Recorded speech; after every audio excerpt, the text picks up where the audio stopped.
When it comes to anti-aging, you mentioned physical activity and how that's most often most neglected when it comes to that. Why is that the case? Well, it's not why. That's a fact.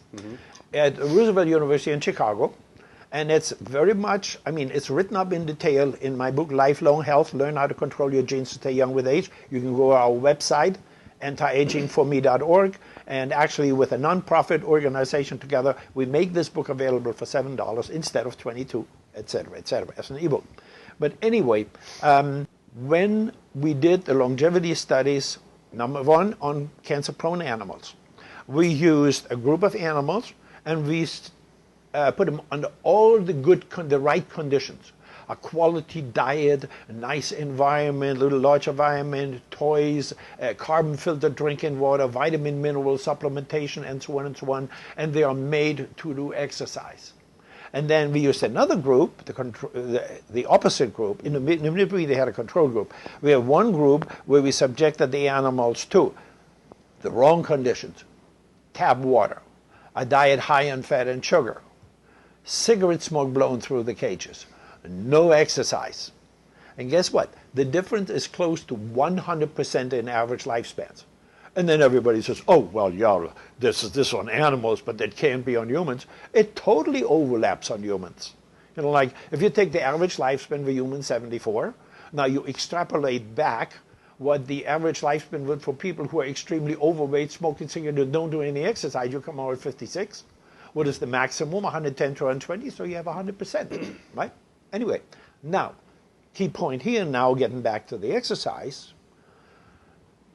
if you're comparing the controls to the animals that are doing everything correct, you get a certain lifespan, and if you do it without the exercise, it drops to half.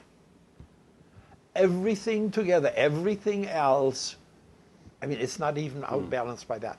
And that's why the American College of Sports Medicine, very old, established, hundreds of thousands of members, all the sports, all those are the guys that are creating our Olympic athletes and so on, right? And Mayo Clinic, very recently, they all came out and they want a lack of exercise classified as a medical condition, right? Oh, it's absolutely magnificent. As a matter of fact, if you want to take this a step further, you can show how ridiculous our healthcare system is with the simplest situation. Depression, like everyday depression. Not the serious depression that starts out in childhood and lasts forever and so on and so on. Simple depression. It's measured with the SCL-90 depression score. Now, at Wisconsin University, John Greist, MD, a psychiatrist, he introduced the concept of very simply making these people do some exercise. And guess what? If the most basic exercise recommendations, 3 times a week, at least 25 minutes, and heart rate elevated, and when you do that, the STL-90 depression scores of people, depressed people, drops down into the normal range, and it stays that way.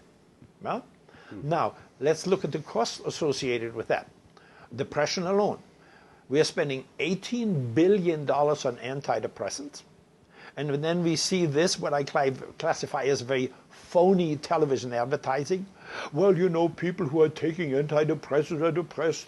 They have unresolved problems, and maybe you should take another antidepressant at the same time. I mean, how brainless can you be, right? So anyway, but bottom line is $18 billion in antidepressants, about another $4 or $6 billion on medical tests, doctor visits, et cetera, and guess where the biggest factor comes in? Associated with depression, the cost to the society to work, lost work, and so on is established as $42 billion. So the total is around $70 billion. $70 billion we could save, even more, by simply educating the people how good a little bit of exercise is. All right? Now, you go take it a step further. Literally every disease is connected to physical activity, right? I mean, we know one of the most preventive factors for heart disease is exercise. Diabetes is exercise. Depression, we already talked about that. Well, most recently, there are even some other factors. Now, because in a more modern approach to exercise, where we only have to do exercise twice a week, that's called the circuit training, developed by a friend of mine, Dr. Paul Ward, Olympic trainer, very famous man. And every football, every basketball, everybody is using that same approach. They are combining what they call circuit aerobic muscle, aerobic muscle. And when you focus on the muscle exercises, guess what? Publications. Resistance exercise is brain food. When you do muscle exercises, tremendously prevents cognitive losses. Brown did a study on it showing that muscle exercises tremendously help gene control in our body. Right? Exercise is one of the key factors in detoxing. You got it right there. Yeah. You know? I mean, so if you apply that, $3 trillion, our healthcare, it would be relatively simple to save half of it. No, but we have to throw it into the fangs of the drug companies, right?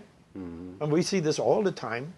When very simple, alternative, preventive, nutritional measures could solve an entire problem. They are too cheap to pay for that. But they pay for zillions of dollars to keep that drug thing going.